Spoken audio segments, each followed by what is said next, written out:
There's something heartbreaking about watching a dog suffer, especially when you can't understand why. For Dr. Theo Granger, that moment came when Charlie Brennan carried his border collie Scout through the clinic door, her paw so swollen she couldn't put weight on it. At 42, Theo had returned to his quiet hometown to take over his uncle's veterinary practice. He expected routine checkups and minor injuries, the peaceful rhythm of small-town life. Scout's case seemed simple enough. A thorn, maybe a broken bone, something he'd fixed 100 times before. But when Theo opened up that infected paw, his instruments hit something that made his blood run cold. Deep in the tissue was a small metallic object covered in strange symbols, something that had no business being inside any animal. As more pets started showing up with similar wounds, the town's oldest residents suddenly stopped talking to him. But how could something like this end up inside a farm dog's paw? And why did the town's oldest residents suddenly refuse to meet? His eyes? Before we jump back in, tell us where you're tuning in from. And if this story touches you, make sure you're subscribed, because tomorrow I've saved something extra special for you. The morning sun filtered through the blinds of Granger Veterinary Clinic, casting long shadows across the examination table where Scout lay sedated. Dr. Theo Granger adjusted his reading glasses and studied the x-rays clipped to the light board, his weathered hands steady despite the tremor of unease that had settled in his chest. Since yesterday's discovery. At 42, Theo possessed the kind of quiet confidence that came from 2 decades of veterinary practice. His salt and pepper beard was neatly trimmed, and his green eyes held the patient wisdom of someone who had spent countless hours easing the suffering of creatures who couldn't speak for themselves. He'd returned to Millbrook 6 months ago, trading his bustling city practice for the slower pace of rural life after his Uncle Bernard's unexpected passing. The transition hadn't been entirely smooth. Bernard Granger had been more than just Millbrook's veterinarian. He'd been a fixture in the community for over 30 years, the kind of man who knew every family's history and every animal's temperament. Theo found himself constantly measured against his uncle's memory, though the townspeople were generally kind about his efforts to fill those considerable shoes. Still puzzling over that metal fragment? Dr. Sarah Chun's voice carried a hint of concern as she entered the clinic through the back door, her medical bag in hand. Sarah served as Millbrook's only physician, splitting her time between house calls and her small office above the pharmacy. At 38, she possessed an analytical mind wrapped in genuine warmth. Her dark hair perpetually pulled back in a practical ponytail that spoke to her no-nonsense approach to medicine. "It doesn't make sense," Theo admitted, stepping back from the x-rays. "The tissue damage suggests this thing has been growing inside Scout's paw for weeks, maybe months.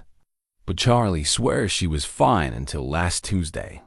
Sarah examined the extracted object, which now sat in a sterile dish under a magnifying lamp. The metallic fragment was roughly oval-shaped, about the size of a dime, with an iridescent surface that seemed to shift colors depending on the angle of observation.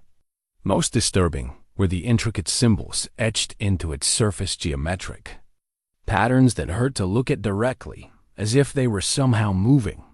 "I've never seen anything like this," Sarah murmured, adjusting the lamp for a better view. "The symbols almost look organic," Theo finished, "like they're part of the metal itself, not carved or engraved." The clinic's front bell chimed, and Mayor Richard Hastings entered with the purposeful stride of a man accustomed to being the most important person in any room. At 65, Hastings had served as Millbrook's mayor for over 2 decades, his silver hair always perfectly styled and his suits pressed to military precision. Today, however, something in his usually confident demeanor seemed strained. "Dr. Granger, Dr. Chun," he nodded curtly. "I trust yesterday's incident with the Brennan dog has been handled discreetly." "Incident?" Theo's eyebrows rose. "Scout had a serious infection, Mayor. I treated her according to standard veterinary protocols." Of course. Hastings waved a manicured hand dismissively. I simply meant that in a town this size, rumors tend to spread quickly. We wouldn't want people to panic over what was surely just an unusual case of embedded debris. The way he emphasized embedded debris made Theo's skin crawl. With respect, Mayor, I've been practicing veterinary medicine for 20 years. This wasn't debris. Something flickered in Hastings' eyes, annoyance, perhaps, or warning. I'm sure your experience is valuable, Doctor. However, I knew your uncle for 3 decades. Bernard understood the importance of community stability. Some things are better left unexplored, for everyone's sake. After Hastings left, Sarah and Theo exchanged glances laden with unspoken questions. The mayor's visit had felt more like a threat than a courtesy call, and both medical professionals recognized the undercurrent of menace in his carefully chosen words. Theo, Sarah said quietly, has anyone mentioned your uncle's final months to you? How he was acting before he died? A heart attack, Theo replied automatically. Sudden, but not entirely unexpected given his age and stress levels. He paused, studying Sarah's expression. Why do you ask? Bernard came to see me several times in his last few weeks. He seemed agitated. Kept talking about patterns he was seeing in animal behavior, changes that didn't make medical sense. I thought it was just the isolation getting to him, but now, she gestured toward the metallic fragment. Now I'm wondering if he was trying to tell me something. That evening, Theo remained at the clinic long after normal hours, poring over his uncle's patient files and personal belongings. The official records were meticulously organized, but as he searched deeper, he began to notice gaps. Certain case files from the past year seemed incomplete, with key pages missing or entire folders, MISFILED in Bernard's desk, buried beneath outdated medical journals and supply catalogs. Theo discovered a leather-bound notebook he'd never seen before. The handwriting was unmistakably his uncle's, neat, precise, but growing increasingly erratic toward the final entries. March 15th. Henderson's cattle showing unusual behavioral patterns. Aggression levels inconsistent with seasonal changes. No. Obvious medical cause. March 22nd. Rodriguez cat presenting with localized swelling. No apparent injury. Metal debris extracted from paw pad. Origin unknown. April 3rd. Patterson's dog exhibiting symptoms similar to Rodriguez case. Second metallic. Fragment recovered. Composition analysis inconclusive. April 18th. Growing pattern suggests deliberate placement. Who? Why? Old fears resurface. April 25th. They know I'm watching. Must be more careful. May 2nd. The facility. It was never truly closed. The final entry was dated just 3 days before Bernard's death. If something happens to me, Theo must be warned. The truth is buried, but not gone. Look for the journal. Theo's hands trembled as he closed the notebook. His uncle's death was beginning to look far less natural than anyone had assumed, and the cryptic references to the facility stirred memories from his childhood whispered conversations about a military installation that had supposedly been abandoned decades ago. A soft knock at the clinic's front door interrupted his thoughts.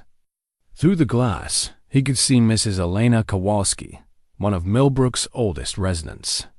At 84, she moved with the careful grace of someone who had learned to navigate the world with failing eyes, but sharp instincts.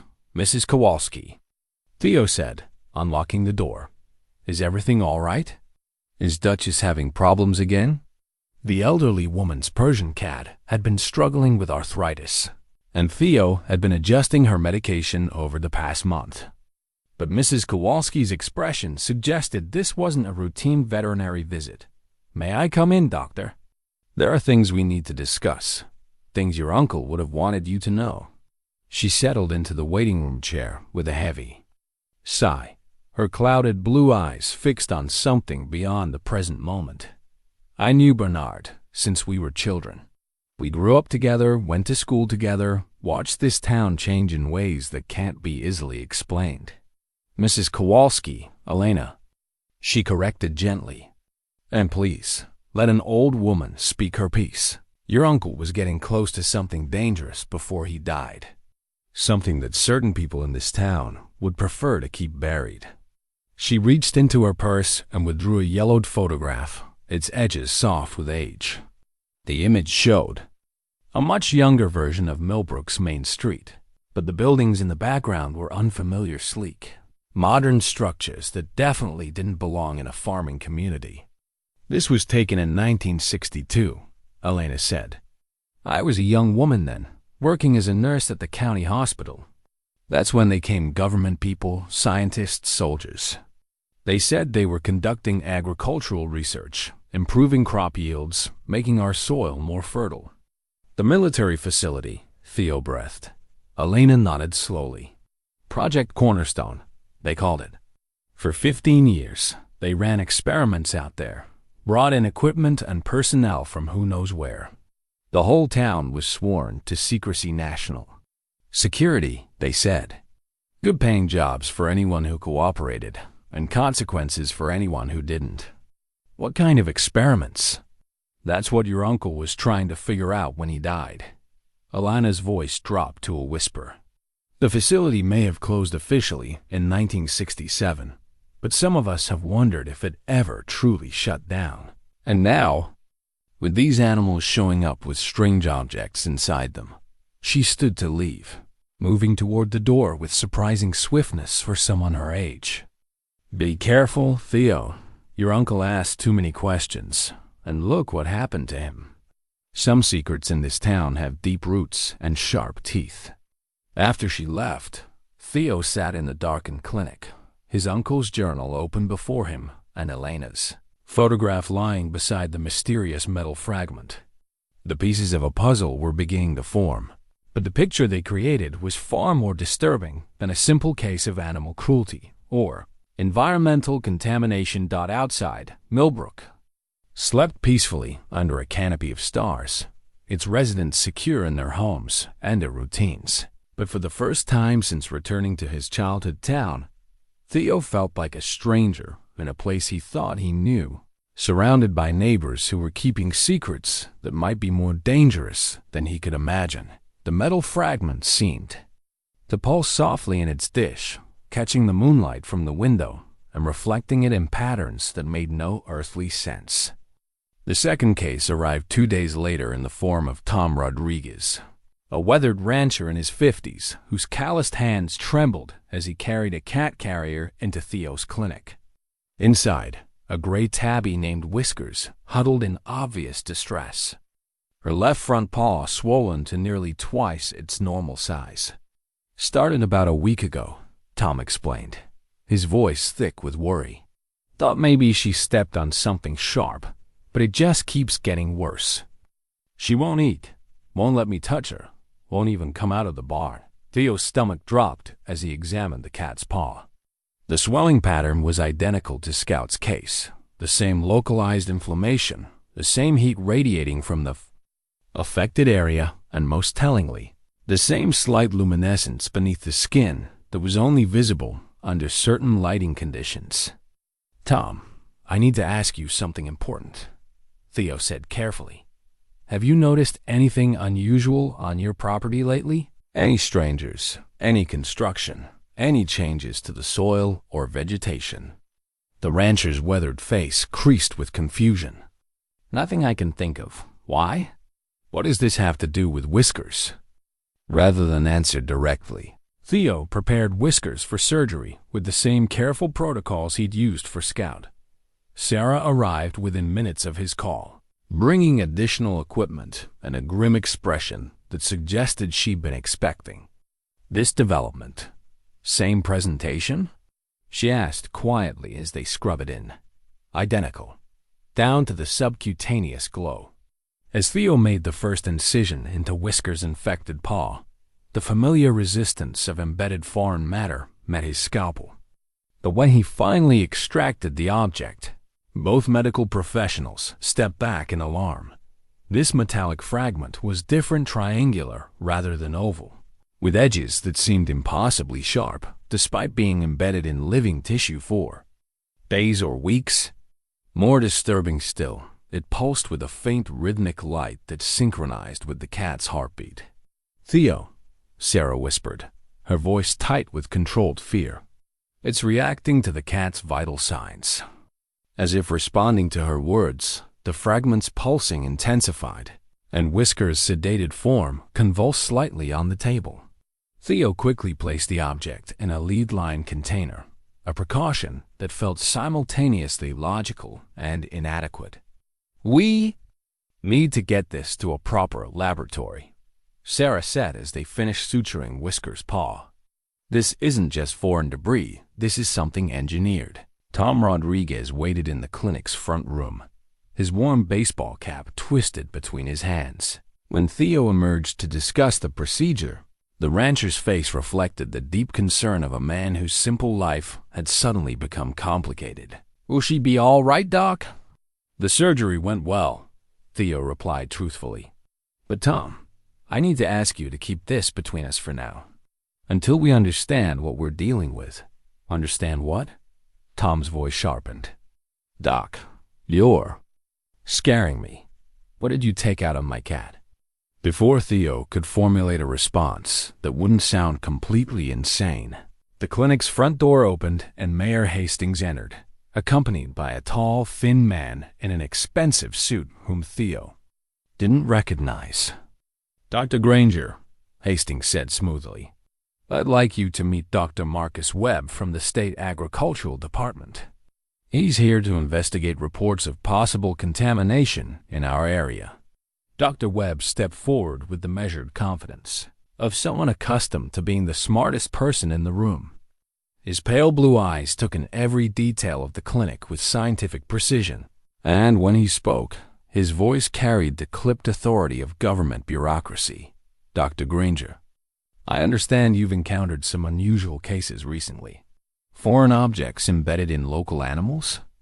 The question was phrased casually, but something in Webb's tone made Theo's instincts flare with warning signals.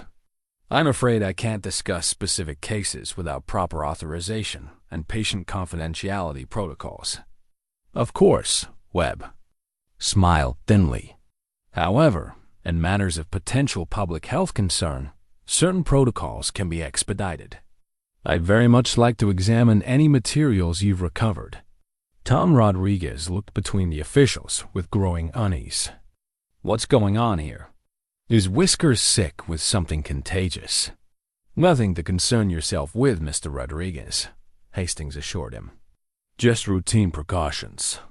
Dr. Webb will ensure that any artifacts are properly handled and disposed of." The word artifacts hung in the air like a revealed secret, and Theo felt the careful balance of his investigation shift towards something more dangerous. Webb's interest was too specific, too immediate, to be coincidental. Someone had been monitoring the situation, waiting for exactly this moment. "I'll need to review my files and consult with Dr. Chun before releasing any materials," Theo said firmly. "Patient care protocols require proper documentation." Something flickered in Webb's pale eyes, annoyance, perhaps, or recognition of unexpected resistance. "Doctor, I hope you understand that certain matters supersede local medical protocols. When issues of national security are involved." "National security?" Tom Rodriguez's voice cracked with disbelief. "What the hell does my cat's infected paw have to do with national security?" The moment stretched taut with unspoken tensions, and Theo realized he was standing at a crossroads. He could cooperate with Webb and Hastings, hand over the metal fragments, and return to the comfortable illusion of normal veterinary practice. Or he could trust his instincts and his uncle's warnings, recognizing that this moment represented something far more significant than animal medical cases. "Gentlemen," Theo said carefully, "I appreciate your concern for public safety. However, I need time to properly document these cases before releasing any materials. Surely you understand the importance of thorough medical records." Webb's smile never wavered, but his eyes hardened perceptibly. "Of course, doctor. However, I'm sure you also understand that time can be a critical factor in containment situations. I'll return tomorrow morning for those materials." After Webb and Hastings left, taking Tom Rodriguez and his worried questions with them, Theo and Sarah found themselves alone in the clinic with two metal fragments that apparently represented a threat significant enough to involve federal authorities. "We're in over our heads," Sarah said quietly, staring at the lead-line containers that held their mysterious specimens. "Maybe," Theo agreed. "But my uncle didn't back down when things got complicated, and neither will I."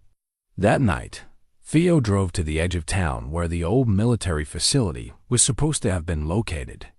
According to his childhood memories and Elena Kowalski's photograph, the installation had occupied nearly 50 acres of what was now apparently empty farmland. But as he stood in the darkness, surveying the seemingly innocent fields under starlight, Theo began to notice details that didn't quite fit. The ground was too level, too uniform, as if it had been carefully graded and covered. Certain areas showed different vegetation patterns, with grass that grew in suspiciously straight lines. Most telling of all, when he used a metal detector borrowed from the clinic's equipment, the device went crazy across large sections of the field, indicating massive metallic structures buried just beneath the surface. Whatever Project Cornerstone had been, it was still here, hidden under a thin veneer of rural normalcy. And now, decades later, something was beginning to surface, literally emerging from the ground and embedding itself in local animals. As Theo drove back to town, his headlights illuminated a figure standing beside the road. Elena Kowalski raised her hand in greeting, and he pulled over, rolling down his window to speak with her. "You went to look at the facility," she said. "It wasn't a question. How did you?" Because that's exactly what Bernard did, 3 weeks before he died. Elena's aged face was grave in the dashboard light. "Theo, what I didn't tell you the other night was that your uncle wasn't the first person to start asking questions about strange animal cases. There have been others over the years. People who got curious, who started investigating. What happened?" "To them, they moved away," Elena said simply. "All of them." Suddenly, quietly, with explanations that never quite made sense. New job opportunities, family emergencies, health problems that required treatment elsewhere. She leaned closer to the car window, her voice dropping to a whisper. "Your uncle found something out there in those fields, Theo. Something that scared him badly enough to start keeping weapons in his house and checking his locks twice every night." "Elena, what exactly was Project Cornerstone?" The elderly woman was quiet for so long that Theo thought she might not answer. When she finally spoke, her words carried the weight of decades of carefully guarded secrets. "They told us it was agricultural research, but nurses hear things that civilians don't. Wounded soldiers, scientists talking in their sleep, transport manifests that didn't match the official story." She paused, her hands trembling slightly in the cool night air. "In 1952, something crashed in the hills outside town, Theo. Something that wasn't from anywhere on Earth. And Project Cornerstone wasn't trying to improve crops. They were trying to understand what they'd found." The next morning brought unseasonably cool weather and the arrival of Edward Peterson, a retired schoolteacher whose gentle demeanor masked a sharp intelligence that had made him one of Millbrook's most respected residents at 73. Edward moved with the careful precision of someone managing arthritis, but his mind remained as keen as it had been during his 4 decades of teaching high school history.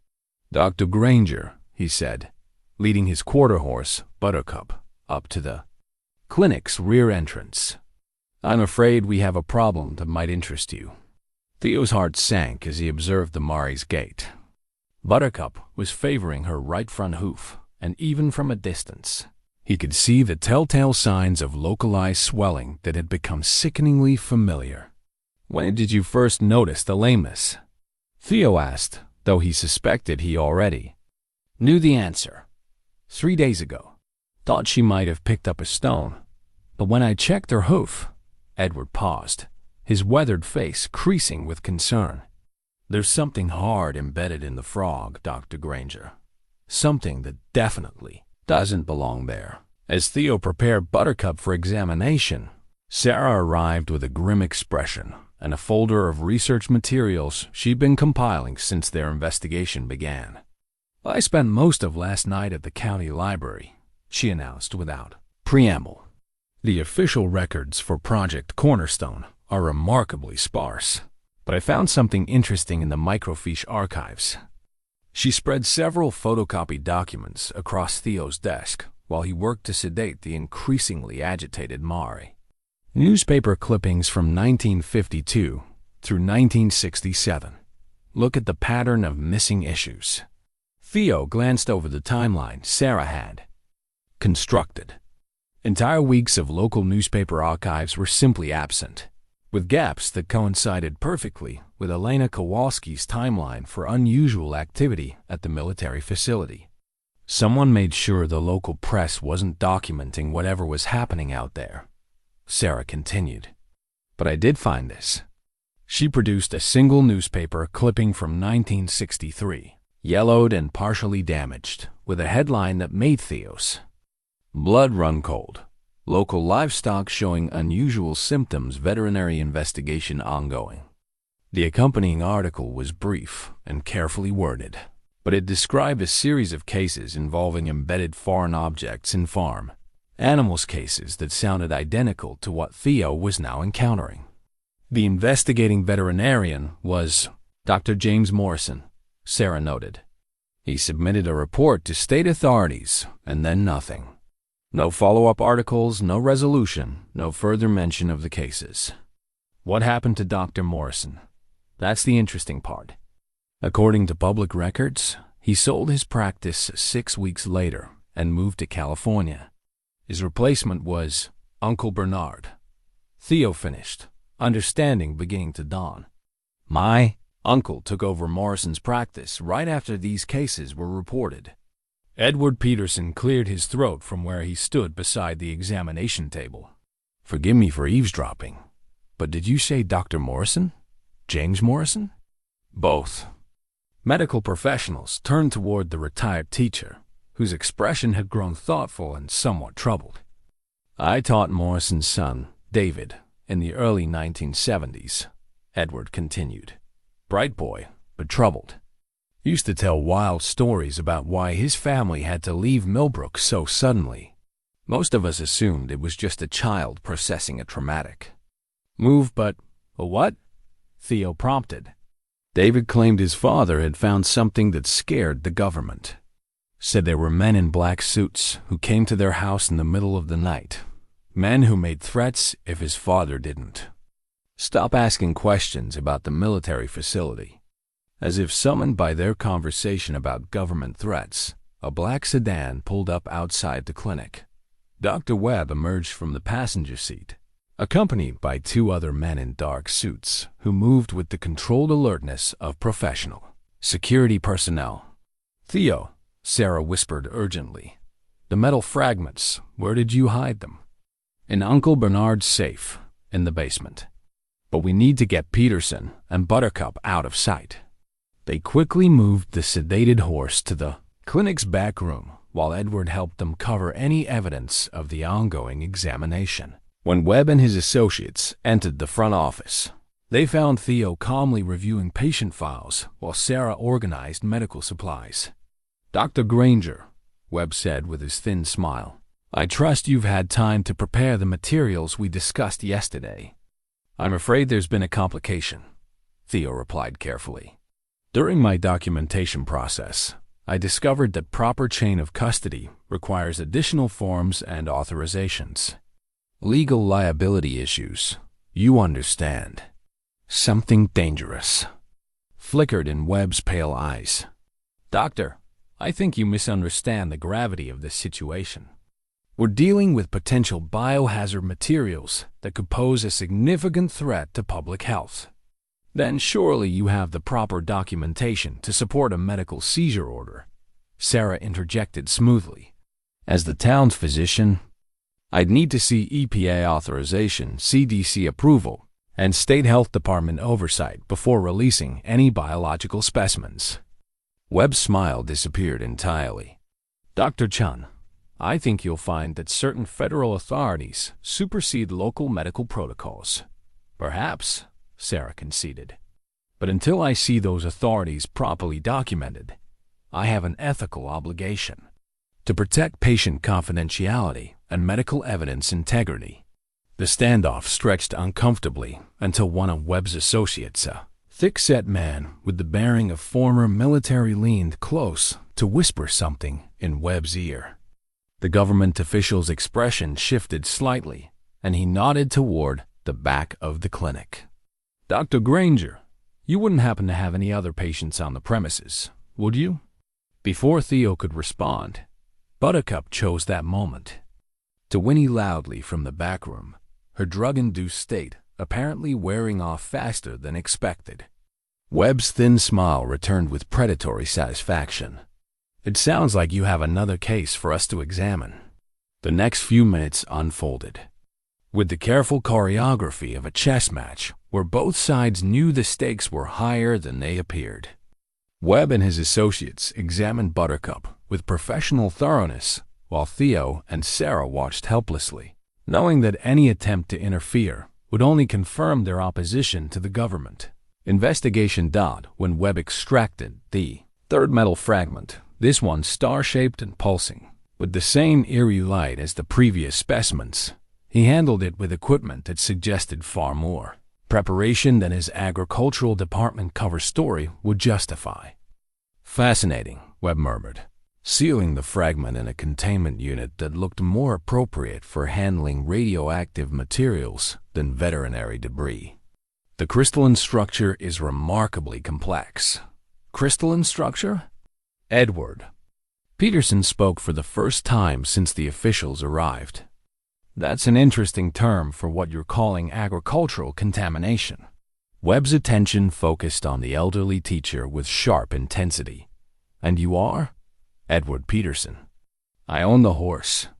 I'm also a retired educator with sufficient scientific background to recognize when someone is using terminology that doesn't match their supposed field of expertise. The government official studied Edward with the same cold calculation he'd applied to the metal fragments. Mr. Peterson, I trust you understand the importance of discretion in matters involving potential public health threats. Of course, Edward replied mildly, just as I understand the importance of transparency when government officials make claims that don't align with observable facts. After Webb and his associates left with the third specimen, taking with them barely concealed threats and promises to return with more comprehensive authority, the three conspirators found themselves in Theo's basement office, surrounded by his uncle's hidden research materials. We're running out of time, Sarah observed, studying a hand-drawn map that Bernard had apparently been constructing during his final weeks. Webb isn't going to accept bureaucratic delays much longer. The map showed Millbrook and the surrounding area, with red X marks indicating the locations of unusual animal cases spanning back several years. A clear pattern was emerging. The affected properties formed a rough circle around the site of the former military facility, with the concentration of cases increasing toward the center. It's not random, Theo realized, tracing the pattern with his finger. These animals aren't accidentally encountering buried debris. The metal fragments are being deliberately placed. Edward adjusted his reading glasses to study the map more carefully. Placed by whom? And why? Before anyone could answer, Theo's phone rang with a call from Charlie Brennan. The farmer's voice was tight with panic as he described a situation that made their current problems seem almost manageable. Doc, you need to get out here right away. It's Scout and all my other animals. They're acting strange, Real strange. And the metal thing you took out of Scout's paw? I think it's growing back. The drive to Charlie Brennan's farm took Theo and Sarah through countryside that had once felt familiar and welcoming, but now seemed laden with hidden threats. The late afternoon sun cast long shadows across fields that might conceal buried secrets, and every stand of trees could hide watchers, reporting their movements to unknown authorities. Charlie met them at his farmhouse, his usually calm demeanor replaced by barely controlled panic. At 62, the veteran farmer had weathered decades of agricultural challenges with steady pragmatism, but the situation with his animals had shaken him to his core. It started this morning, he explained, leading them toward the barn. Scout was acting funny, wouldn't eat, wouldn't come when called, just stood in the corner staring at nothing. Then I noticed her paw. The border collie's surgical site had indeed changed dramatically since Theo's procedure 3 days earlier. Where clean sutures should have been healing normally, the incision site glowed with the same eerie luminescence they'd observed in the extracted metal fragments. More disturbing still, the swelling had returned, suggesting that something was indeed regrowing beneath the skin. Charlie, have you noticed any strangers on your property recently? Sarah asked, while Theo examined Scout's paw with growing alarm. Any unusual activity, vehicles, or sounds at night? Funny you should ask, Charlie replied grimly. Last night I heard machinery sounds coming from the back pasture. Sounded like excavation equipment, maybe drilling. But when I went to check, this morning, there wasn't any sign of disturbance. Theo's portable X-ray unit revealed the source of the renewed swelling. A new metallic object was indeed growing within Scout's paw, but unlike the original fragment, this one appeared to be connected to something larger, a network of thread-like structures that extended up the dog's leg like some kind of biological circuitry. My God, Sarah whispered, studying the X-ray images. It's not just regrowing, it's spreading. Their examination was interrupted by agitated sounds from the barn's other stalls. Charlie's 3 horses, 2 cows, and assorted chickens were all displaying signs of extreme distress, moving in repetitive patterns and making vocalizations that didn't match their normal behavioral repertoires. They've been like this all day, Charlie explained, almost like they're responding to some kind of signal I can't hear. As if to confirm his observation, all the animals suddenly fell silent, simultaneously, their heads turning toward the same point in the distance, the direction of the old military facility. For nearly a minute, they remained frozen in identical poses before resuming their agitated movements. We need to get Scout to the clinic for emergency surgery, Theo decided. Whatever's happening to her is accelerating, and if it spreads to a circulatory system, he was interrupted by the sound of approaching vehicles. 3 black SUVs were making their way up Charlie's long gravel driveway, moving with the deliberate speed of an official convoy.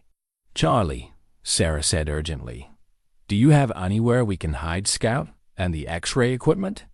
The farmer nodded. Toward a maintenance shed behind the barn. There's a root cellar under the floor. Built it during the Cold War. Figured it might come in handy someday. They quickly moved Scout and their equipment to the hidden cellar, a concrete-lined space. That felt uncomfortably like a tomb. As they descended into the musty darkness, Theo grabbed a box of his uncle's belongings that he'd been meaning to sort through, materials that suddenly seemed more relevant than ever. Above ground, they could hear car doors slamming and authoritative. Voices approaching the farmhouse.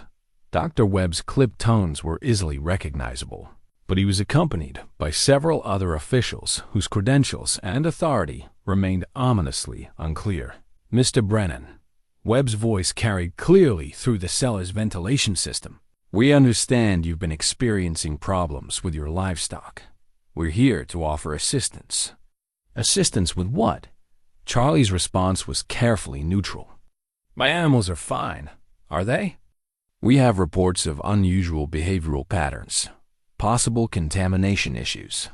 For everyone's safety, we need to examine your animals and conduct some environmental testing. While Webb and his team conducted their search above, Theo used a small flashlight to examine his uncle's hidden materials. Among the personal papers and medical journals, he discovered a manila envelope marked Private Emergency Protocols. Inside were black and white photographs that made his hands shake as he studied them. The images showed the military facility during its operational years, but these weren't official documentation photos. They were covert surveillance shots taken from a distance, probably with a telephoto lens. The photographs revealed activities that had nothing to do with agricultural research. Scientists in hazmat suits were handling materials that glowed with the same luminescence now affecting local animals. Military personnel were operating excavation equipment over areas that appeared to contain crashed debris with the organic, flowing lines of technology that wasn't entirely mechanical. Most disturbing of all were the final photographs. In the sequence, which showed human test subjects in what appeared to be medical examination rooms. The subjects were connected to monitoring equipment, but they also showed signs of the same metallic growths now appearing in animals' thread-like structures, visible beneath their skin. "Theo," Sarah whispered, examining the photographs over his shoulder. "Look at the date stamps." The images weren't from the 1950s or 1960s, as he'd assumed. The most recent photographs were dated just 6 months before his uncle's death, which meant Bernard had been conducting active surveillance of supposedly abandoned facilities right up until his final weeks. A quantum, handwritten note clipped to the back of the final photograph was in Bernard's precise script. They never left. The project continued under private contract. Human testing resumed in 2019. If you're reading this, they know about the genetic markers. Our family was selected for a reason. The note's implications hit Theo like a physical blow. His uncle hadn't just been investigating unusual animal cases. He'd discovered that their family was somehow connected to whatever experiments had been conducted at the facility. The timing of Theo's return to Millbrook suddenly seemed less like coincidence and more like part of a larger plan. Scout whimpered softly in her sedated state, and Theo noticed that the metallic growths visible under her skin were pulsing in rhythm with something, not her heartbeat, but something else entirely. Sarah pulled out her stethoscope and held it against the cellar's concrete wall. "There's a sound," she whispered. "Very low frequency, almost subsonic. It's coming from underground." Above them, Webb's search was growing more intensive. They could hear furniture being moved and equipment being deployed, devices that hummed with electronic activity and occasionally emitted sharp beeping sounds. "Mr. Brennan," Webb's voice had lost its pretense of courtesy, "we're detecting significant electromagnetic anomalies on your property. For public safety, we're going to need to examine all your animals and conduct soil samples from your fields." Charlie's response was lost as the sound Sarah had detected through the wall suddenly intensified. Scout's eyes opened despite the sedation, and she began making soft sounds that weren't quite whines. They were almost like attempts at communication. "She's responding to the signal," Theo realized. "Whatever's been implanted in these animals, it's not just growing, it's trying to establish some kind of connection." The photographs in his hands suddenly took on new meaning. The human test. Subjects in Bernard's surveillance. Images hadn't been victims of medical experiments. They'd been early adopters of whatever technology was now spreading through the local animal population.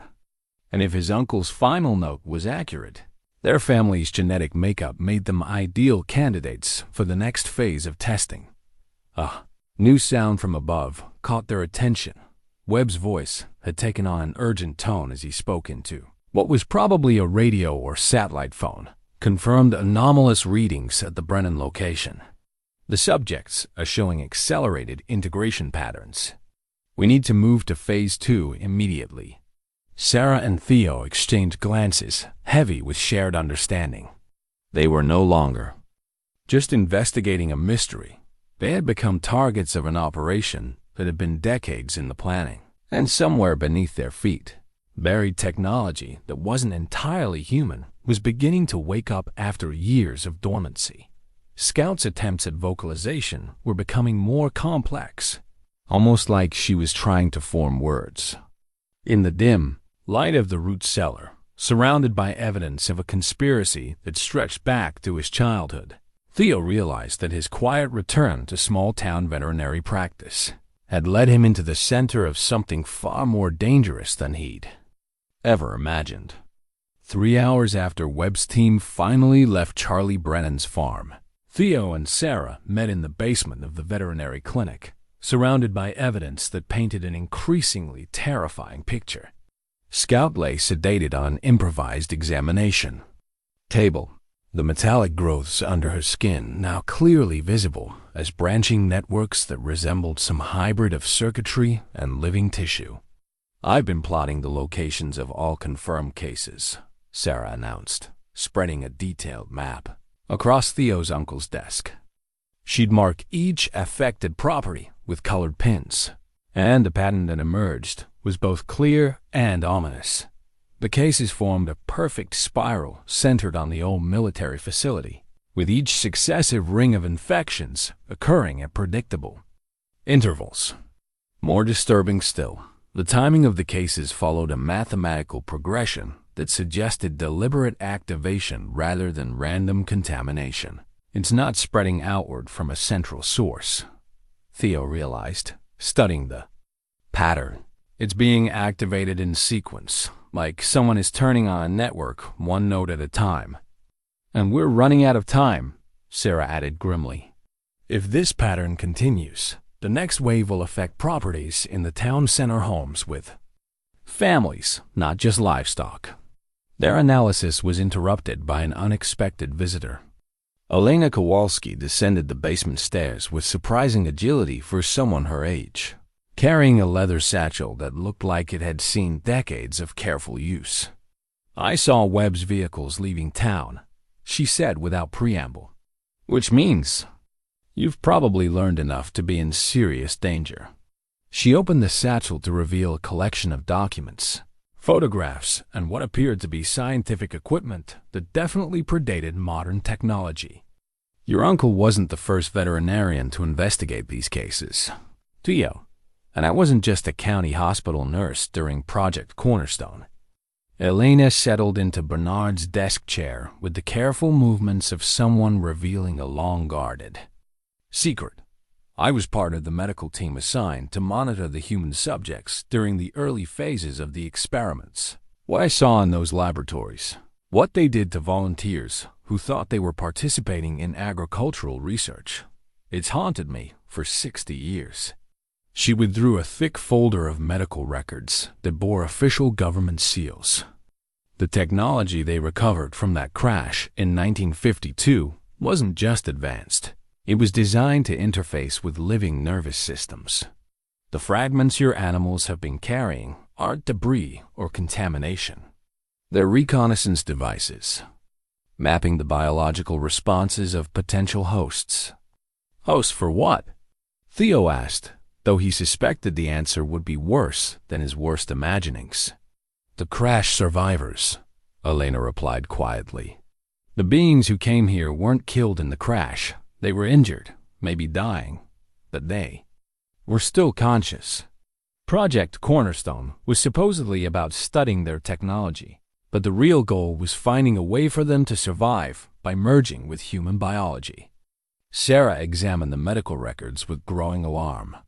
The documents detailed procedures that violated every principle of ethical medicine.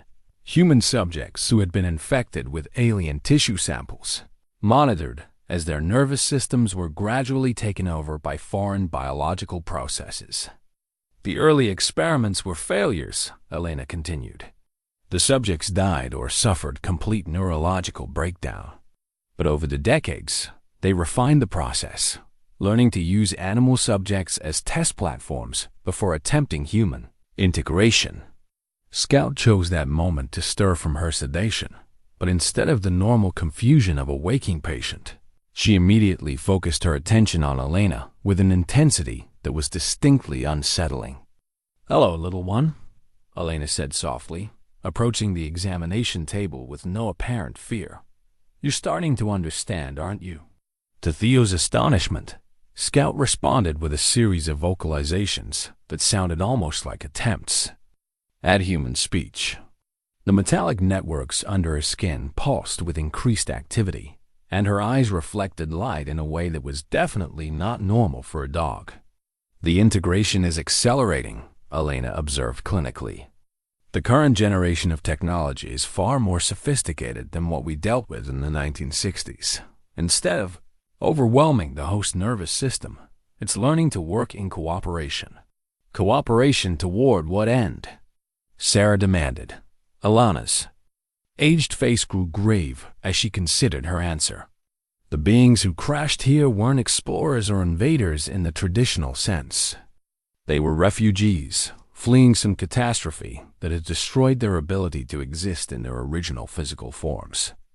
The technology isn't meant to control or replace human consciousness. It's designed to create a hybrid existence that allows both species to survive." The implications of her revelation settled over the room like a shroud. Everything they'd assumed about the conspiracy government cover-ups, military experiments, alien invasion was wrong. They were dealing with something far more complex and morally ambiguous than they'd imagined. "But why now?" Theo asked. "Why are the activations happening after all these decades?" "Because they're dying," Elena replied simply. "The surviving beings have been maintaining minimal existence in the buried facility, but their energy systems are finally failing. They need to complete the integration process soon, or both species will face extinction." Scout's vocalizations were becoming more sophisticated, and she was attempting to stand despite the surgical trauma to her paw. The metallic networks under her skin were now clearly visible as branching patterns that extended throughout her body. But rather than appearing diseased, they seemed to be enhancing her natural biology. "She's trying to communicate," Sarah realized. "The integration isn't making her sick, it's making her more intelligent." Elena nodded sadly. "The question that's been tormenting me for 60 years is whether we have the right to refuse this merger. The beings aren't demanding conquest, they're asking for partnership. But they're asking through methods that bypass human choice, which makes it feel like violation." Before anyone could respond to the ethical complexities Elena had introduced, Theo's phone rang with an emergency call from Tom Rodriguez. The rancher's voice was tight with panic as he described the situation that made their current moral dilemmas seem like philosophical luxuries. "Doc, you need to get over here right now. It's not just Whiskers anymore. All my animals are acting strange, and there's something happening in my south pasture." Lights coming up from underground and sounds like machinery starting up after being turned off for a long time. Through the basement window, Theo could see similar lights beginning to appear in the distance, scattered across the countryside like a constellation of awakening nodes. Whatever process they'd been studying was entering a new phase, and their time for investigation and moral deliberation was rapidly running out. The drive to Tom Rodriguez's ranch took them through a landscape that was transforming before their eyes. What had been quiet farmland just hours earlier was now punctuated by columns of soft, pulsing light emerging from the ground at regular intervals. The lights weren't harsh or threatening. They possessed an organic quality that reminded Theo uncomfortably of bioluminescent deep-sea creatures. Tom met them at his gate, his weathered face pale with a mixture of fear and wonder. "It started about an hour after I called you," he explained, leading them toward his south pasture. "First just one light, then more, like someone was turning on a grid that's been buried under my land for decades." The pasture revealed a sight that would have seemed impossible just days earlier. Dozens of light columns rose from the earth in perfectly geometric patterns, each one approximately 6 feet in diameter and extending upward into the darkness like luminous pillars. The air around them hummed with barely audible harmonics that seemed to resonate in their bones. "My God," Sarah whispered, pulling out her medical scanner to take electromagnetic readings. "The energy output is incredible, but it's not harmful radiation. It's more like some kind of biological signal amplification." Elena approached one of the light columns with the careful reverence of someone revisiting a memory that had shaped her entire life. "They're awakening," she said softly. "After 60 years of dormancy, they're finally ready to complete what they started." Tom's animals had gathered around the light columns in organized groups, no longer showing signs of distress, but instead displaying behaviors that suggested heightened intelligence and purpose. Whiskers approached Theo with movements that were distinctly more graceful and purposeful than normal feline behavior. When the cat looked up at him, Theo saw something in her eyes that was unmistakably aware, not just animal consciousness, but something approaching human-level intelligence enhanced by an alien perspective that was both beautiful and terrifying. "The integration is accelerating across all the test subjects simultaneously," Elena observed, studying the animals' transformed behavior. "They're moving into the final phase." Sarah's scanner was detecting patterns in the electromagnetic emissions that resembled complex data transmission. "These aren't just lights, they're communication arrays. The beings are talking to each other through the enhanced animals." As if responding to her observation, Whiskers approached Sarah and began making sounds that were clearly attempts at human speech. The vocalizations were halting and strange, filtered through feline anatomy, but the intent to communicate was unmistakable. "She's trying to say something," Theo realized. "Elena, you worked with the early test subjects. Did any of them develop the ability to speak?" Elena's expression grew troubled as she accessed decades-old memories. "Some did, toward the end, before the integration failures. They described experiences that were difficult to comprehend. They said they could perceive reality from multiple perspectives simultaneously, seeing through human eyes and alien consciousness at the same time." The conversation was interrupted by the arrival of another government convoy, but this one was different from Webb's earlier teams. The vehicles were unmarked military transport, and the personnel who emerged moved with the precision of special operations soldiers. Rather than scientific researchers, the commanding officer approached their group with automatic weapons clearly visible but not directly threatening. "Dr. Granger, Dr. Chen, you need to come with us immediately.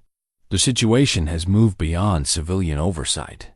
"Colonel Morrison," Elena said, recognition dawning in her voice. "David Morrison, you're James Morrison's son, aren't you?" The officer's professional composure cracked slightly as he studied the elderly woman. "Mrs. Kowalski? You were one of the original medical team." "I was. And I remember a frightened little boy whose father discovered things that powerful people wanted to keep secret. What are you doing here, David?"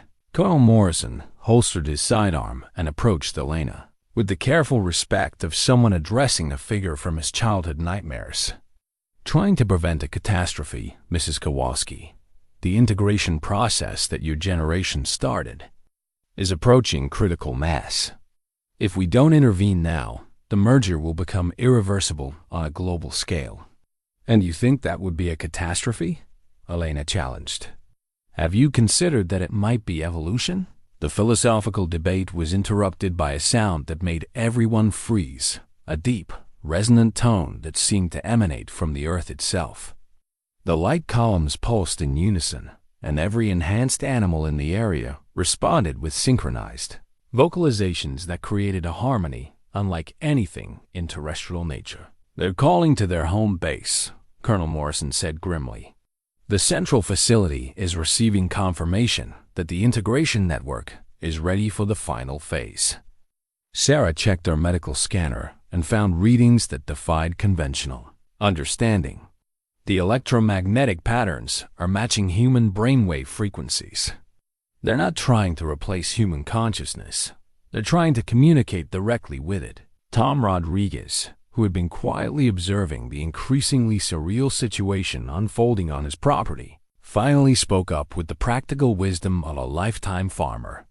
Maybe the question isn't whether we can stop this, but whether we should. Want to. His comment drew everyone's attention to the transformed animals around them. Rather than appearing distressed or controlled, they seemed more alert, more aware, more connected to their environment and each other than normal animals ever displayed. Look at them, Tom continued. Whiskers hasn't been this healthy or active. In years, my horses are moving like they're 20 years younger. Whatever this integration process is doing, it's not harming them, it's improving them. Colonel Morrison's radio crackled with urgent communications from his command team. Sir, we're detecting similar activation patterns at 17 other locations across the region. The network is going fully operational. Elena placed a weathered hand on Morrison's arm with surprising gentleness. David, your father spent his last years believing he'd made a terrible mistake by walking away from the truth. Don't repeat his error by trying to stop something you don't fully understand. As if to emphasize her point, Whiskers approached the group and, in a voice that was unmistakably attempting human speech, despite its feline limitations, spoke a single word that changed everything. Choose. The word hung in the air like a bridge between two different futures, and Theo realized. They were standing at a moment that would define not just their own lives, but possibly the trajectory of human evolution itself. The word choose had barely faded from Whiskers' transformed throat when Colonel Morrison's radio erupted with panic transmissions from multiple locations. The calm, controlled voices of military professionals were replaced by urgent reports. That painted a picture of a situation spiraling beyond anyone's ability to manage. Command, this is Falcon Team at Grid 7. The subjects aren't just communicating, they're coordinating. We have livestock moving in formations across multiple properties, converging on the central facility. All units, this is control. Abort. Containment protocols. Repeat, abort containment. We're moving to emergency response level 5. Morrison's face went pale as he processed the implications of what his superiors were ordering. Level 5 was a designation that Theo didn't recognize, but Elena's sharp intake of breath suggested she understood its significance all too well. David, she said urgently, Level 5 is the nuclear option, isn't it? They're planning to sterilize the entire area. The colonel's silence confirmed her worst fears. Somewhere in government command centers, officials were preparing to sacrifice Millbrook and its surrounding communities to prevent whatever they perceived as an existential threat from spreading beyond containment. How long do we have? Sarah asked with the clinical composure of someone trained to function under extreme pressure. 4 hours, Morrison replied grimly. Maybe 6 if I can convince my superiors that evacuation is still possible. Tom Rodriguez, who had been listening to the exchange with growing alarm, stepped forward with the quiet authority of a man defending his home. Colonel, with respect, you're talking about destroying everything I've spent my life building based on assumptions that might be completely wrong. Before Morrison could respond, the situation took an even more unexpected turn. The light columns around them began to pulse in a new pattern, and the enhanced animals started moving with obvious purpose toward the old military facility. But they weren't alone. Human figures were emerging from the facility's concealed entrances.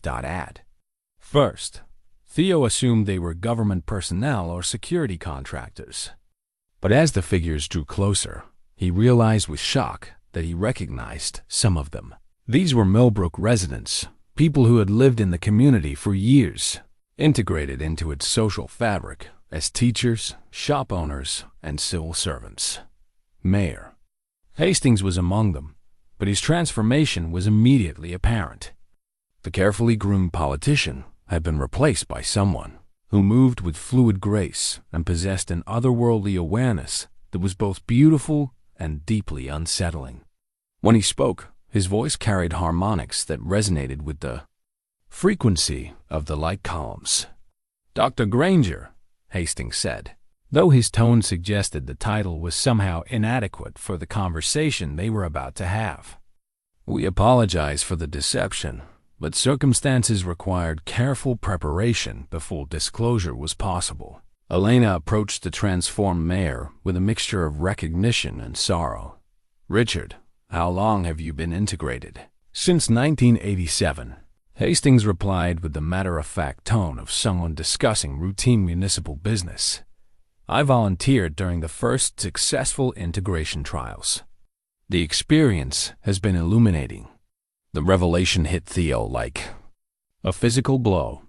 For over 30 years, Millbrook had been governed by someone who was no longer entirely human, and none of the residents had suspected the truth. How many others in positions of authority or trust had undergone similar transformations?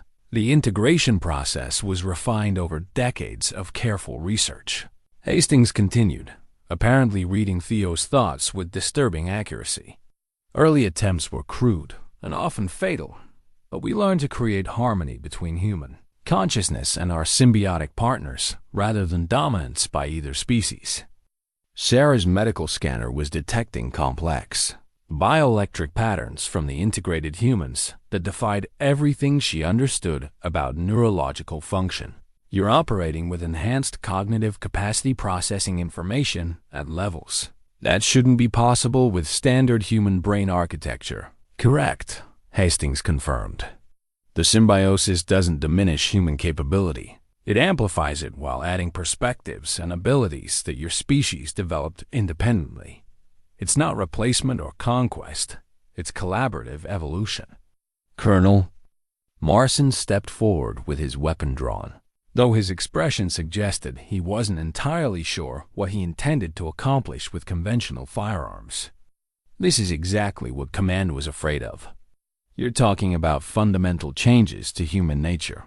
We're talking about survival," another voice said from behind them. Dr. Webb emerged from the facility entrance, but like Hastings, his transformation was immediately apparent. The cold government official had been replaced by someone who radiated calm authority mixed with something approaching compassion. "Dr. Webb, or whoever you really are," Theo said, struggling to process the cascade of revelations. "How long has this been planned?" "My name is Marcus Webb, and I've been integrated for 12 years, he replied.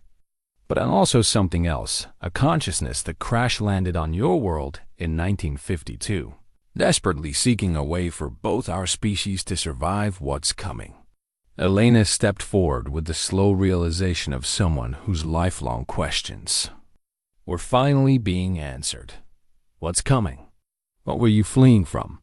Webb's expression grew grave as he accessed memories that spanned decades and possibly centuries. "A wave of cosmic radiation that sterilizes entire solar systems, eliminating all biological life. Our home worlds were destroyed 300 years ago. We've been searching for a species capable of symbiotic merger that would allow both consciousnesses to survive the transition." The implications of his revelation settled over the group like a weight that made their current crisis seem almost insignificant. They weren't dealing with invasion or conquest.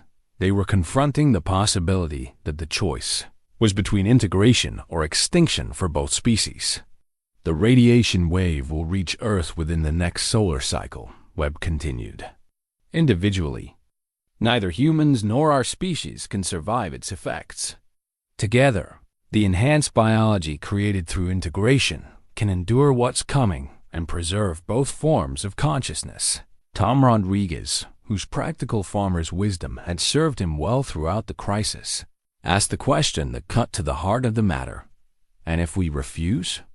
If humanity chooses to remain unintegrated, then both species become extinct."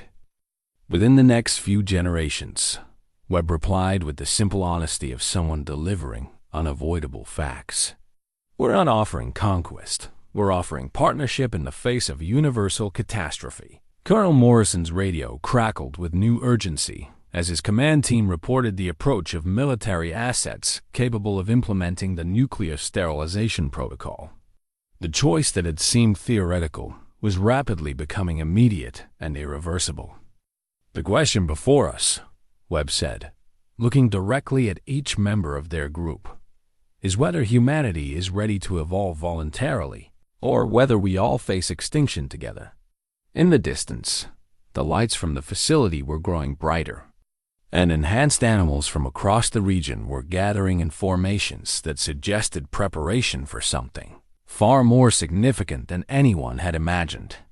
The revelation about cosmic extinction hung in the air like a sentence of death, but there was no time for philosophical contemplation.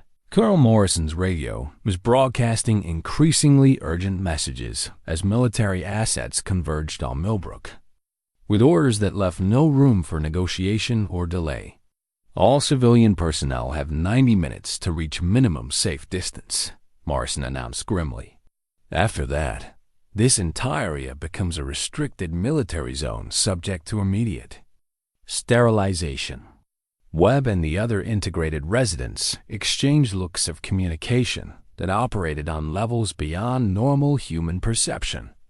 Whatever conversation they were having occurred in seconds and reached conclusions that would have taken hours of conventional debate. "We cannot allow the sterilization to proceed," Webb finally announced. "Too much depends on preserving the integration network, not just for our survival, but for Earth's preparation for what's coming." Elena approached Webb with the careful dignity of someone who had spent 60 years carrying the weight of classified secrets. "Marcus, if that's really your name, I need you to understand something. These people, Theo, Sarah, even Colonel Morrison, they're making choices without complete information. What exactly happens during the integration process? What do humans lose, and what do they gain?" Webb's transformed features reflected what might have been appreciation for her directness. "Integration preserves human consciousness entirely while adding access to enhanced cognitive processing, extended sensory perception, and biological improvements that extend both lifespan and physical capability. The symbiotic organism doesn't. Control or replace it collaborates. And the downside?" Sarah demanded with medical precision. "Once integrated, separation becomes impossible without killing both consciousnesses," Webb admitted. "It's a permanent merger that fundamentally changes what it means to be human. Some might consider that loss rather than advancement."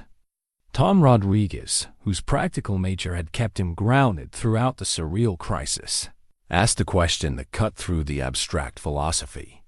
"What about choice? If this integration is so beneficial, why not let people decide for themselves, instead of forcing it through deception?" "Because," Mayor Hastings replied with the sad authority of someone who had lived with the consequences of that approach, "when faced with the unknown, most humans choose familiar extinction over uncertain evolution. We've been preparing selected candidates over decades, hoping to create a critical mass of successful integrations before disclosure became necessary." The conversation was interrupted by Sarah's medical scanner, which was detecting massive bioelectric activity from the direction of the facility. "Whatever's happening underground is accelerating. The energy patterns are building towards something that looks like a coordinated event." Through the darkness, they could see more light columns emerging across the landscape as the network of buried technology fully activated. The sight was simultaneously beautiful and terrifying, a constellation of alien intelligence awakening after decades of dormancy.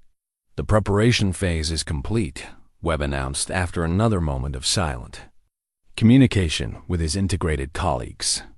"The network is ready to offer integration to every human within the activation radius, approximately 50,000 people across 3 counties. Colonel Morrison's face went pale as he processed the implications. "You talking about mass transformation of the entire regional population?" My orders are to prevent exactly this scenario. Your orders were written by people who don't understand the stakes, Webb replied calmly.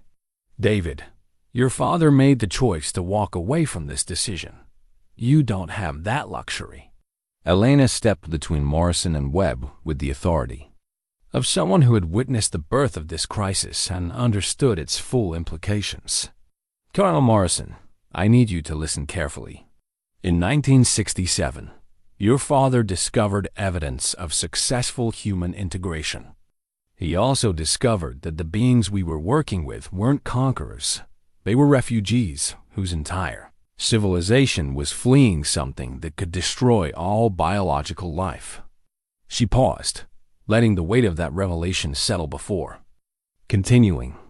Your father chose to suppress that evidence because he believed humanity wasn't ready for the choice. But the timeline has accelerated. The cosmic event they were fleeing is approaching faster than anyone anticipated. Sarah's scanner was now detecting patterns that resembled synchronized brainwave activity across multiple locations. The enhanced animals and integrated humans are connecting to each other in real time. They're forming some kind of collective intelligence network. As if to demonstrate her observation, Whiskers approached the group and spoke in her transformed voice. Choose now. Integration voluntary for 6 more hours. After that, survival requires different methods. The implications of the cat's words were chilling. The integrated beings were offering humanity a limited window of voluntary merger, but they were also preparing for scenarios that might involve less collaborative approaches to species preservation. Tom Rodriguez looked around at his transformed animals, his expression reflecting the internal struggle of someone forced to choose between everything he'd known and an uncertain but potentially necessary future. If I agree to integration, what happens to my farm? My memories? The person I've been for 63 years? You become more than you were while remaining who you are, Hastings replied. I've been integrated for over 30 years, Tom. I remember every moment of my human life, but I also have access to perspectives and capabilities that have made those memories richer and more meaningful. Morrison's radio crackled with final warnings as military aircraft approached the perimeter. Time was running out for both negotiation and voluntary choice, and the weight of species-level decisions was crushing down on a small group of people who had stumbled into circumstances far beyond their preparation. Dr. Granger, Webb said, focusing his attention on Theo with intensity that suggested personal significance. Your uncle discovered that your family carries genetic markers that make integration particularly stable and successful. Your participation could serve as a bridge between the human community and integrated consciousness. The revelation explained Uncle Bernard's final cryptic notes about genetic selection and family history. Theo had been chosen not randomly, but because his biology made him an ideal candidate for the transformation that could save both species. Sarah stepped close to Theo, her expression reflecting the same mixture of fear and determination that had sustained them throughout their investigation. Whatever you decide, I'm with you. But we need to decide now. In the distance, the sound of approaching military aircraft was growing louder, while beneath their feet, the alien technology that had waited decades for this moment pulsed with increasing intensity. The choice between integration and sterilization was no longer theoretical. It was immediate, irreversible, and would determine the fate of every living thing within hundreds of miles. Elena placed a weathered hand on Theo's shoulder with the gentle authority of someone who had carried this burden far too long. Your uncle spent his final weeks trying to prepare you for this moment, dear. He believed you would make the right choice when the time came. Colonel Morrison looked up as the first military aircraft appeared on the horizon, their running lights cutting through the darkness like harbingers of an apocalypse that would end every question by eliminating everyone capable of asking them. 30 minutes, he announced quietly. After that, the decision gets made for everyone. The light columns around them pulsed in unison, And every integrated being, human and animal alike, turned to face Theo with expectant attention.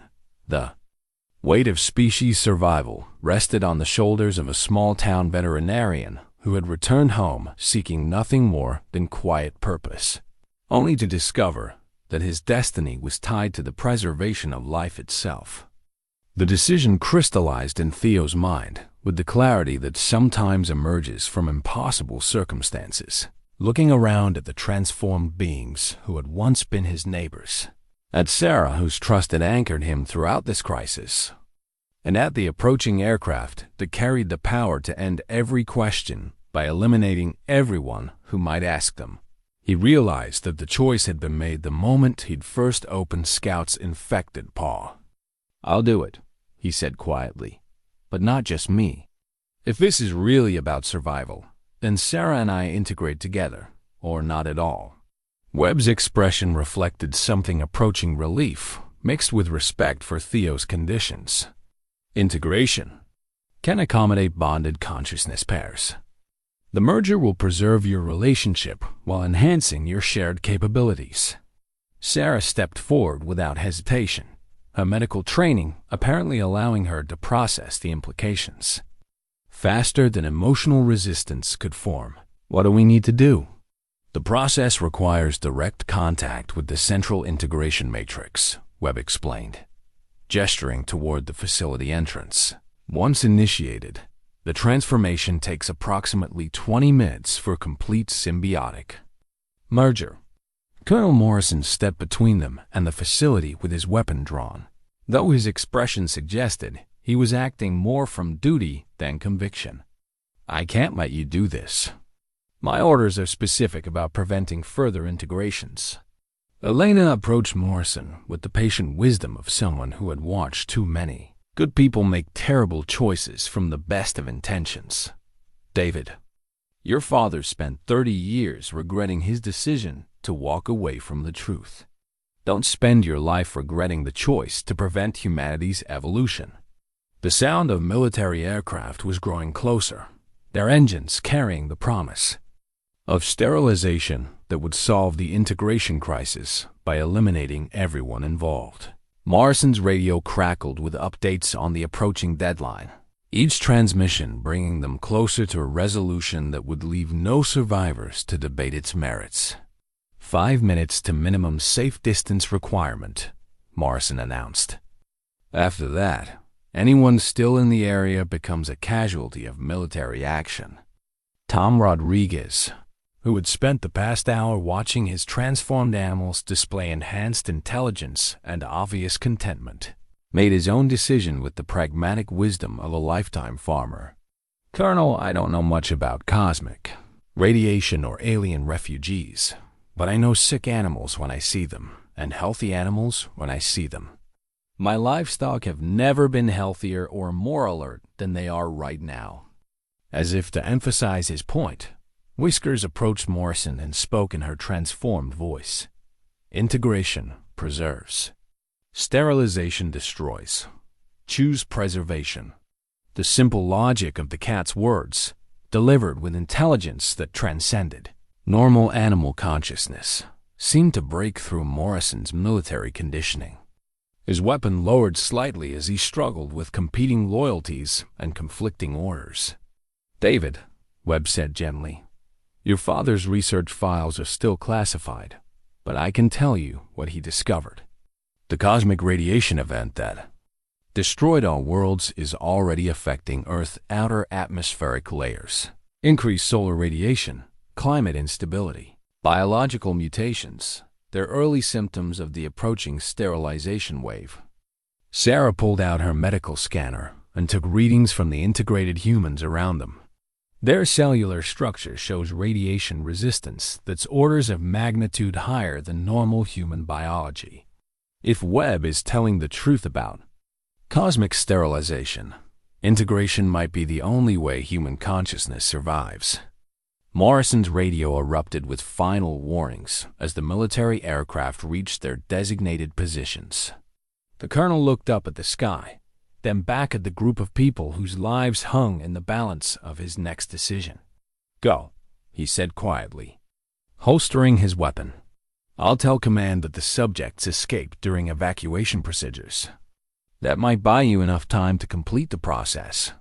Theo and Sarah ran toward the facility entrance, following Webb through corridors that had been hidden beneath rural farmland for over 70 years. The underground complex was far more extensive than anyone had imagined, with chambers that housed technology that seemed to blend organic and mechanical elements in ways that challenged conventional understanding. At the center of the facility lay a circular chamber dominated by what could only be described as a living machine, a crystalline structure that pulsed with the same light they'd seen in the columns outside, but with an intensity that suggested vast intelligence and power. "The integration matrix," Webb announced with the reverence of someone approaching something sacred. "This is where human consciousness merges with our symbiotic partners to create something greater than either species could achieve alone." The chamber was already occupied by other integration candidates, Millbrook residents who had made the same choice to embrace transformation rather than face extinction. They stood in peaceful meditation around the central matrix, their faces reflecting the calm of people who had moved beyond fear into acceptance of necessary change. Elena Kowalski was among them, having arrived through passages that suggested she'd known about the facility's true layout for decades. "I helped design the early integration protocols," she admitted as Theo and Sarah approached. "It seems fitting that I should be among the final test subjects." The integration process began as soon as they stepped within the Matrix's energy field. Theo felt a presence entering his consciousness, not invading or controlling, but introducing itself with courtesy that suggested deep respect for human autonomy. The alien consciousness was ancient and wise, carrying memories of worlds and civilizations that had existed for millennia before Earth's formation. Sarah's integration proceeded simultaneously, her medical training allowing her to monitor the biological changes as they occurred. "It's incredible," she whispered, though her voice now carried harmonics that resonated with the Matrix's frequency. "I can feel my cellular structure adapting, becoming more resilient, more capable." Through the facility's monitoring systems, they could observe the approaching aircraft as they reached their final positions for sterilization bombardment. But something unexpected was happening above ground. The light columns were expanding, creating energy barriers that interfaced with the aircraft's targeting systems. The integrated consciousness network wasn't just passive, it was actively protecting itself and the surrounding area from military intervention. The aircraft found their weapon systems disrupted by electromagnetic interference that seemed to anticipate and counter every technical approach to bombardment. "The network is defending the integration process," Webb explained, his voice reflecting the collective satisfaction of multiple consciousnesses working in harmony. "We won't allow humanity's evolution to be prevented by fear and misunderstanding." As Theo's integration reached completion, his enhanced consciousness gained access to perspectives that transformed his understanding of everything that had led to this moment. Through the collective awareness of the network, he could perceive the approaching military aircraft not as threats, but as manifestations of the same fear that had driven species toward extinction throughout cosmic history. The alien consciousness that now shared his being carried memories of dozens of worlds that had faced similar choices, civilizations that had chosen familiar destruction over uncertain evolution, and the cosmic silence that had followed their decisions. Earth was not unique in facing the sterilization wave, but it might be unique in its potential to survive through conscious merger. Sarah's completed integration brought her medical knowledge into contact with biological engineering principles that transcended human science. The symbiotic organism isn't just providing radiation resistance, she realized, her voice now carrying the multi-layered harmonics of enhanced consciousness. It's creating adaptive capabilities that will allow integrated beings to survive environmental changes that haven't even occurred yet. Through the facility's sensor network, They could observe Colonel Morrison attempting to convince his superiors to delay the sterilization bombardment. His arguments were falling on deaf ears as military commanders interpreted the aircraft's technical difficulties as evidence that the integration network posed a greater threat than initially assessed. "Command, this is Morrison. The subjects are demonstrating defensive capabilities that suggest organized resistance. Recommend immediate implementation of maximum sterilization protocols." Elena's newly integrated consciousness reached out to Theo and Sarah through the network connection, sharing memories that provided context for the current crisis. In 1967, we had successfully integrated 15 volunteers before military intervention forced the program underground. Those individuals have spent decades preparing for this moment, creating the infrastructure that makes today's large-scale integration possible. Webb's presence in the network carried the weight of decades of patient planning and desperate hope. The cosmic sterilization wave will reach Earth within the next solar cycle. Without integration, both species face extinction. With integration, merged consciousness can survive not only the radiation, but potentially reverse its effects on other worlds.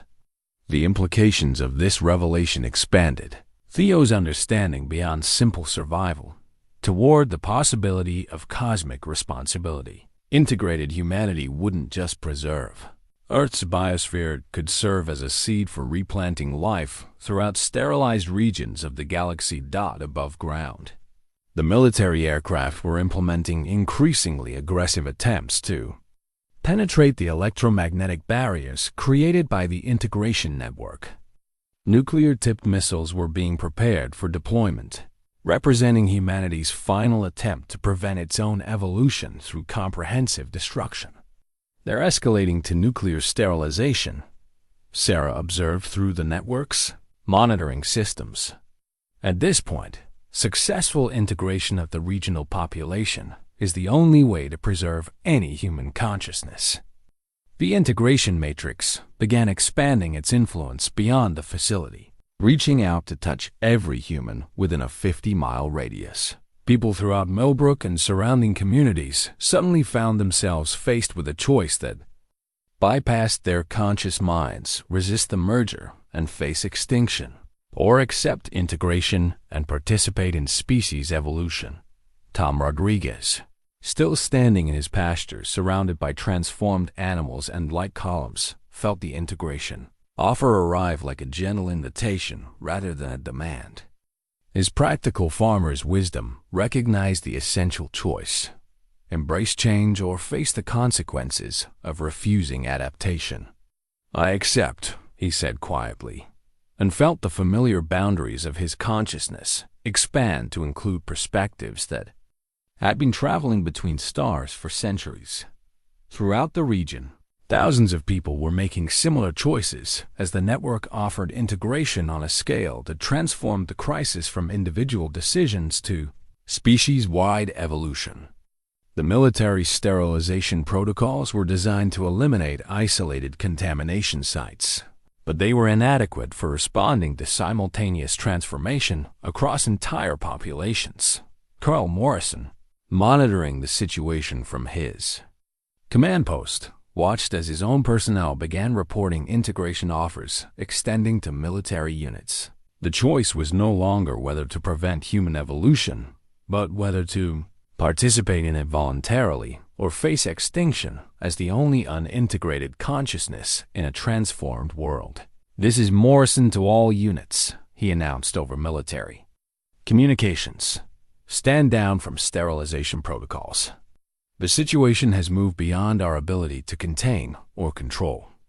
In the integration chamber, Theo felt his consciousness expanding beyond individual existence toward participation in something that was simultaneously deeply human and transcendentally alien. The merger wasn't erasure or replacement. It was multiplication of capability and perspective that preserved everything he had been while adding dimensions of existence he could never have imagined. The cosmic radiation that would have sterilized Earth was no longer a death sentence, but a challenge that integrated consciousness could meet and potentially overcome. Through the network, he could perceive the approaching wave not as destruction, but as an opportunity to demonstrate that life enhanced and evolved could survive and spread beyond the boundaries that had contained it for millennia.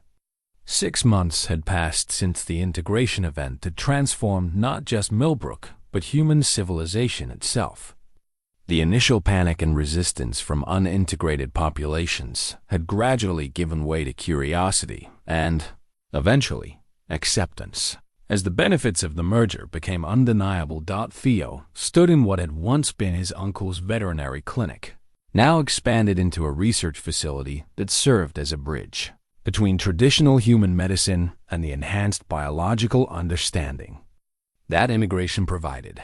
The familiar examination tables remained, but they were now surrounded by equipment that could monitor and treat conditions that conventional medicine couldn't even detect. Sarah worked beside him as both partner and colleague. They're integrated consciousness, allowing them to collaborate on levels that transcended normal human communication. Their relationship had deepened through the merger, preserving everything they had loved about each other while adding dimensions of connection that made their original bond seem like a pale shadow of what was now possible. The latest reports from the monitoring stations are encouraging, Sarah announced, reviewing data that tracked the cosmic radiation approaching Earth. Integration appears to provide complete resistance to the sterilization effects. More importantly, integrated consciousness seems capable of actually neutralizing the radiation's biological impact. Through their enhanced awareness, they could perceive the slowly approaching wave of cosmic energy that had destroyed countless civilizations across the galaxy. But where once it had represented inevitable extinction, it now appeared as an opportunity to demonstrate that consciousness properly evolved could survive and even reverse the universe's most destructive forces. Alina Kowalski, now serving as Director of Integration Protocols for the Eastern region, arrived for their weekly coordination meeting. At 84, her biological age had been effectively reset by the symbiotic merger, leaving her with the physical vitality of someone decades younger while preserving all her accumulated wisdom and experience. The voluntary integration rate has reached 73% globally, she reported with satisfaction. The remaining unintegrated populations are primarily isolated communities that haven't yet been contacted, rather than active resistors. Colonel Morrison, now leading integrated military units tasked with peaceful contact protocols, had spent months traveling to remote regions to offer integration to communities that might otherwise face extinction when the cosmic wave arrived. His approach was careful and respectful, honoring the choice aspect that had been so crucial to successful merger. The most important development is generational, Morrison noted during their meeting. Children born to integrated parents show enhanced capabilities from birth, but they're still recognizably human. We're not replacing humanity. We're evolving it while preserving its essential character. Tom Rodriguez stopped by the facility later that afternoon, his transformed animals accompanying him with the easy familiarity of partners rather than livestock. His farm had become a model for integrated agriculture, producing crops that were not only resistant to environmental damage, but actively improving soil conditions and atmospheric composition. Whiskers wanted to visit, Tom announced, as the former house cat approached Theo with obvious intelligence and purpose. "Hello, Doctor." "Theo," Whiskers said in her evolved voice. "Integration successful. Happiness levels optimal. Thank you for choosing correctly." The simple gratitude in her words carried weight that transcended the linguistic limitations of feline anatomy. Through their network connection, Theo could perceive the cat's enhanced consciousness, still essentially feline in its core characteristics, but expanded to include perspectives and capabilities that made her a valued contributor to the community's collective intelligence.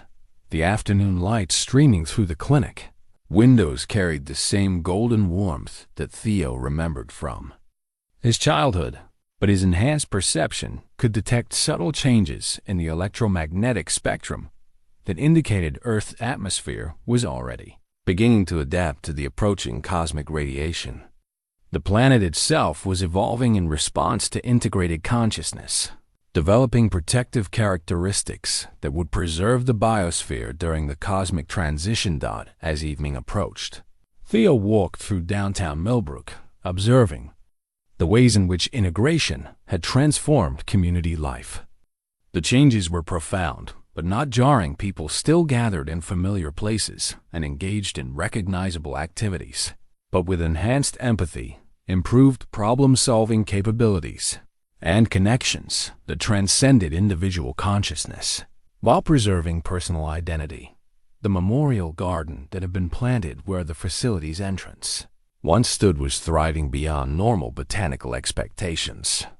The plants seemed to respond to the integrated consciousness of those who tended them, creating displays of beauty that honored both the human community that had chosen evolution and the alien refugees who had offered partnership and survival.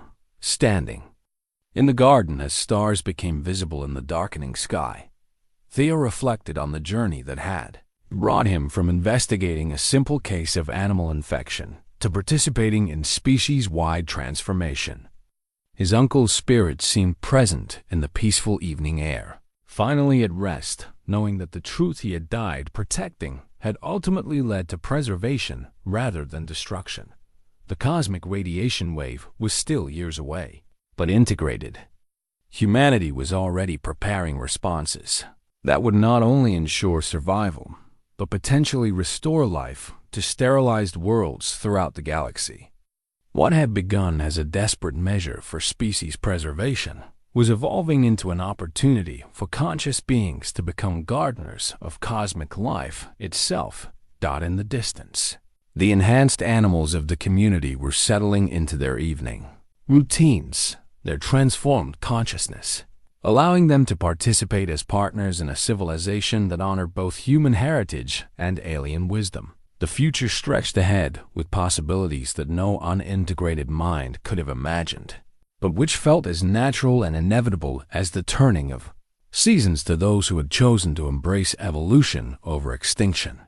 The stars that had once seemed distant and alien now felt like destinations rather than decorations, and integrated consciousness carried the growing certainty that life enhanced, evolved, and conscious of its cosmic responsibilities, would not only survive but flourish. Among them,